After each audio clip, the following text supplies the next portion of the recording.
umwaka w'igihumbi kimwe magana inani na mirongo cyenda, umwaka w'ibihumbi 2022. Imyaka igera ku 132 irashize igihugu cya Leta Zunze Ubumwe za Amerika gifashe umwanya wa mbere ku isi mu bihugu bikize. Muri uyu mwaka w'igihumbi kimwe magana inani na mirongo cyenda, Leta Zunze Ubumwe za Amerika zaciye ku bwami bw'Abongereza. Ubwami bw'Abongereza bwari ubwa mbere mu bukungu ku isi yose, bwafatwaga nk'ikigega kigaburira isi ibikomoka kuri petrol na gaze. Ubwami bwari bufite iterambere ry'inganda zikora ibikoresho bitandukanye byakenerwaga ku isi hose. Kuva mu kinyejana cya 19, igihugu cya Leta Zunze Ubumwe za Amerika cyamenwe na benshi ku isi.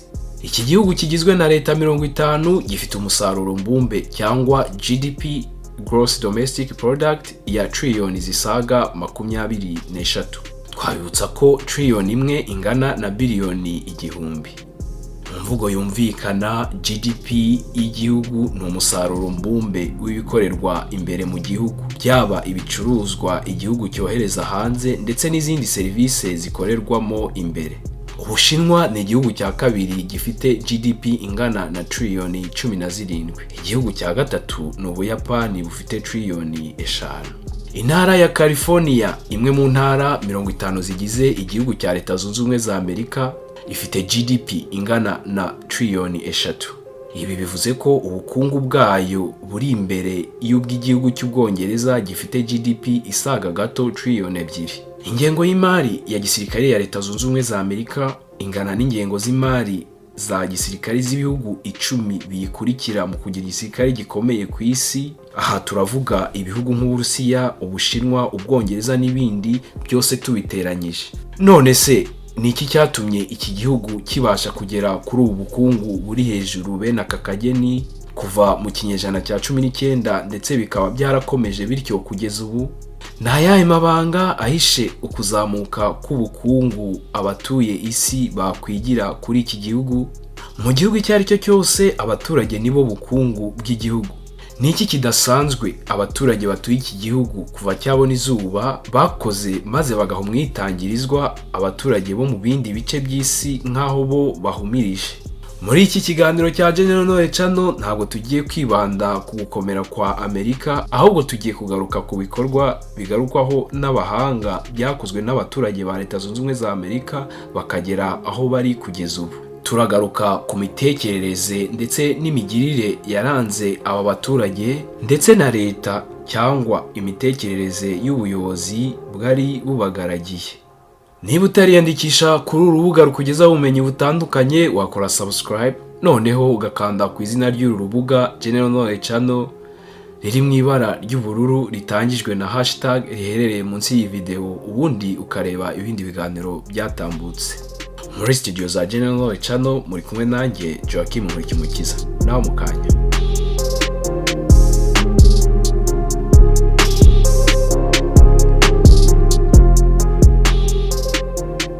Izamuka ry'ubukungu bwa Leta Zunze Ubumwe za Amerika ryatangiye kwigaragaza mu mwaka w'igihumbi kimwe magana inani na mirongo cyenda. Ni imyaka isaga 25 nyuma y'intambara yo mu gihugu, American Civil War, yahuzaga Leta z'Amajyepfo na Leta z'Amajyaruguru. Iyi ntambara yatewe no kutumvikana ku bijyanye no guca ubucakara muri iki gihugu. Amajyaruguru yarashyigikiye ugucika k'ubucakara mu gihe Amajyepfo atabikozwaga. Iyi ntambara yarangiye mu mwaka w'igihumbi kimwe magana 965, yasojwe Amajyepfo atsinzwe ndetse biba n'iherezo ry'ubucakara muri iki gihugu. Iyi ntambara yagize ingaruka ku mitegekere ya Leta Zunze Ubumwe za Amerika. Inyinshi muri zo ngaruka zifatwa ko ari mbi, ariko by'umwihariko hari ingaruka nziza iyi ntambara yasize. Ukurangira kw'iyi ntambara kwabaye isoko y'ihuzwa ry'imikoranire ya Leta z'Amajyepfo ndetse na Leta z'Amajyaruguru. Leta z'Amajyaruguru zari zubakiye ubukungu bwazo ku nganda, naho Leta z'Amajyepfo zari zubakiye cyane ku buhinzi. Ubu buhinzi bwakorwagamo n'abacakara. Irangira ry'iyi ntambara ryaje rihamya imbwirwaruhame yavuzwe na Perezida Abraham Lincoln yagiraga iti, "A house divided against itself cannot stand." Bivuga inzu y'ibice bice ntishobora kuramba. Abahanga mu mateka ya Amerika bagaragaza ko irangira ry'iyi ntambara ryabaye imbarutso no kurema ubumwe bwa Leta Zunze Ubumwe za Amerika tuzi kugeza ubu. Nyuma y'iyi ntambara, imihanda ihuza leta z'amajyepfo n'amajyaruguru yarubatswe. Leta z'amajyepfo zatangiye kuyoboka ubukungu bushingiye ku nganda aho kwibanda ku buhinzi.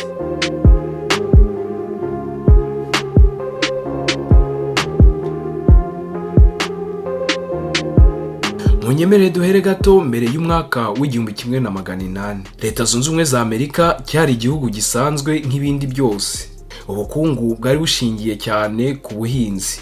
Igice kinini cy'abaturage cyabaga mu byaro. Nta washidikanya ko abanyamerika babayeho mu buzima busanzwe bwo gucana umuriro hakoreshejwe inkwi, kugenda n'amaguru, gushyushya inzu hakoreshejwe umuriro w'ibiti, ndetse no kwivura indwara hakoreshejwe imiti gakondo nk'umuravumba.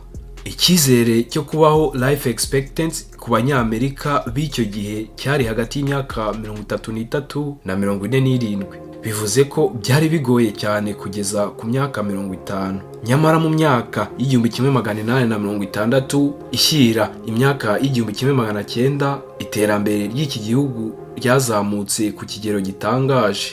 Ihinduramatwara rifatiye ku nganda rizwi nka Industrial Revolution ryatangiye mu bihugu by'Uburayi, cyane cyane mu Bwongereza. Bidatinze iri terambere ryageze mu banyamerika hari mu mwaka w'1860, maze baryakirana yombi. Mu bice byinshi bya Leta Zunze Ubumwe za Amerika, ubukungu bushingiye ku buhinzi bwari buri kuri nimero ya mbere. Ubwo iyi mpinduramatwara y'ubukungu bufatiye ku nganda yageraga muri iki gihugu, abanyamerika bubatse imikorere yabo ku buryo babasha kubyaza umusaruro iyi mpinduramatwara. Hakozwe byinshi, ariko hari ibyigaragaza cyane. Mu ntangiriro y'inkubiri y'ihinduramatwara rifatiye ku nganda, Industrial Revolution, Leta y'Amerika yashyigikiye ubukorikori bugendereye guhanga udushya mu cyo bise Support of Inventors and Innovators. Guverinoma ya Leta Zunze Ubumwe za Amerika yashishikarije abantu gukora ndetse bakanasohora impano zibarimo. Ibi Leta yabyise laissez-faire, ijambo ryo mu rurimi rw'igifaransa risobanura mubareke bakore ibyabo. Abacuruzi, abanyabwenge, abahinzi bari mu makoperative bose bahawe urubuga, ubundi basohora impano zibarimo. Nubwo iyi gahunda yiswe laissez-faire yaje guhindurwa bitewe n'abanyamerika bari muri business ntoya, basabaga ko Leta y'Amerika yashyiraho amategeko agenga imikorere ngengabucuruzi kubera ruswa ndetse na business nini zari zitangiye gupyinagaza business ntoya. Iyi gahunda ya laissez-faire yabaye isoko ry'ivumburwa ry'ibikoresho byahinduye isi. Muri iki gihe ibikoresho nka telefone, ibyuma nsakazamajwi phonography, amatara ntangarumuri electric light, byose byaravumbuwe. Bidatinze mu ntangiriro z'ikinyejana cya 20, imodoka ndetse n'indege bitangira gukoreshwa muri iki gihugu cya Leta Zunze Ubumwe za Amerika. Muri iki gihe cy'impinduramatwara rishingire ku nganda muri Leta y'Amerika, abaturage nabo babashije guhumuka, bahinduye imitekerereze ndetse n'uburyo bwo kubaho. Nk'uko bigaragara ku rubuga rwa History of Massachusetts and Industrial Revolution, mu mwaka w'1800, 6% by'abaturage ba Amerika nibo babaga mu bice by'imijyi, urban areas. Nyuma y'itangira ry'impinduramatwara rifatiye ku nganda, Industrial Revolution, abanyamerika batangiye kwimuka bava mu byaro bajya mu mijyi. Mu mwaka w'1900, umubare w'ababaga mu mijyi wavuye kuri 6% ugera kuri 40% by'abaturage bose. Nyuma y'imyaka 20 gusa, ni ukuvuga mu mwaka w'1920, umubare munini w'abanyamerika bari batuye mu mijyi. Aha twakwibaza ni ukubera iki aba baturage bahisemo kuyoboka imijyi?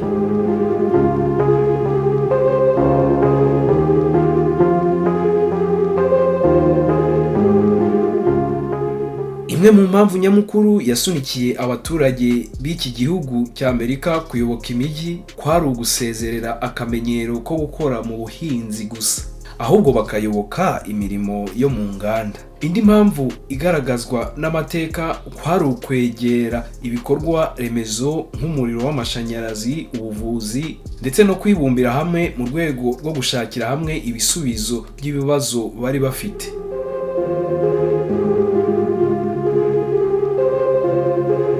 Muri iki gihe cy'impinduramatwara ifatiye ku nganda havutse abahanga bafatwa ko ari moteri y'iterambere mu mikorere yo muri icyo gihe. Aba bahanga bakoresheje ubumenyi mu guhanga uburyo bushya bwo gukoresha abakozi mu nganda ku buryo batanga umusaruro. Muri abo bahanga twavuga nka Frederick W. Taylor yahimbye icyiswe scientific management, aho yagabanyijemo uduce imirimo yakorwaga mu nganda, bityo buri murimo ukabona umuntu runaka ubasha kuwukora. Ibi byafashije cyane abaturage badafite ubumenyi runaka, non-skilled laborers, bari bayobotse imijyi mu rwego rwo gushaka utuzi. Ubu buryo ni fondasiyo yubakiweho n'inganda tuzi zo muri Amerika kugeza kuri ubu.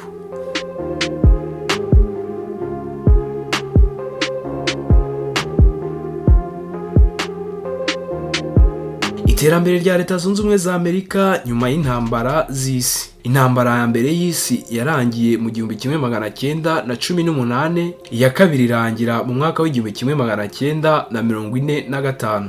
Impinduramatwara ifatiye ku nganda yasize Leta Zunze Ubumwe za Amerika ari igihugu cy'igihangaje mu bukungu ndetse no mu gukora intwaro za karabutaka. Muri iki gihe cy'intambara inganda zakoraga ibintu bitandukanye mbere zahindutse izo gucura intwaro. Uretse kuba iki gihugu cyaragize amahirwe yo kutagira intambara ku butaka bwacyo mu gihe cy'izi ntambara z'isi, iki gihugu cyagize uruhare mu gucuruza ibikoresho nkenerwa mu ntambara z'isi. Ibi nabyo byazamuye ubukungu bw'iki gihugu. Twabibutsa ko kugeza ubu Leta Zunze Ubumwe za Amerika aricyo gihugu gicuruza intwaro nyinshi ku isi. Mu nkubiri yiswe US Post-War Economic Boom hagaragazwa ko iki gihugu cyavuye ku musaruro mbumbe GDP wa biliyoni 300 mu mwaka w'1950 kikagera kuri biliyoni 500 mu mwaka w'1960. Ibi byashimangiye Amerika nk'igihugu gikize ku isi ndetse cy'ikinyembaraga. None se izamuka ry'ubukungu ryaturutse kuki? Nk'uko bivugwa ngo ibyago bya bamwe ni imigisha y'abandi, intambara z'isi ndetse n'iy'ubutita Cold War zabaye imbarutso y'ukuzamuka k'ubukungu bwa Leta Zunze Ubumwe za Amerika. Mu gihe intambara yaririmbanyije, inganda zo muri iki gihugu zariho zikora ibintu nkenerwa byinshi byifashishijwe n'ibihugu byo mu Burayi byari byibumbiye mu cyiswe Allies byarwanye intambara ya kabiri y'isi yose. Nyuma y'iyi ntambara Amerika yahindutse ikigega kigaburira ibi bihugu n'isi muri rusange ibikoresho by'ubwubatsi ndetse n'ibyo mu ngo, bitewe no kuzamuka k'umubare w'abantu bari bakeneye amazu. Inganda nini zo muri Amerika zahagaritse gukora ibikoresho by'intambara, ahubwo zitangira akazi ko gukora ibikoresho nkenerwa nka za frigo, ibyuma ngengabushyuhe byo mu mazu n'ibindi. Ubucuruzi bwakozwe na Amerika nyuma y'izi ntambara bwazamuye ubukungu bw'iki gihugu ku kigero kiri hejuru. Amadolari yavuye muri ubu bucuruzi yakoreshejwe mu kubaka imihanda minini yo muri iki gihugu, kuvugurura uburezi ndetse n'ubuvuzi bw'iki gihugu.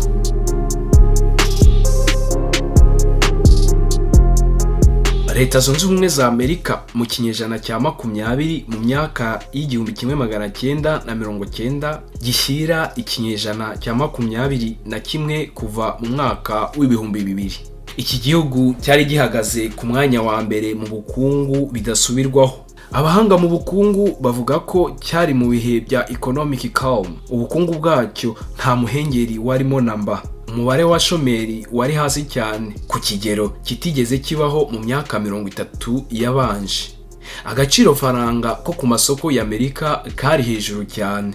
Mu kinyejana cya 21 cyatangiye mu mwaka w'2000 ari nacyo turimo kugeza ubu, ubukungu bwa Leta Zunze Ubumwe za Amerika bwubakiye ku guhanga udushya hifashishijwe ikoranabuhanga, technological innovation.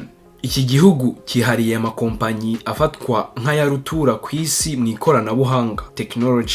Bidasubirwaho Leta Zunze Ubumwe za Amerika nicyo gihugu kibarizwamo ibigo bikomeye by'ikoranabuhanga ku isi.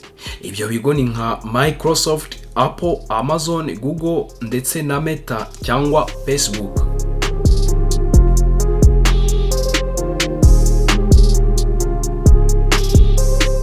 Mwakoze cyane gukurikirana ibiganiro bya General Knowledge Channel, ntimwibagirwe gukora subscribe na share.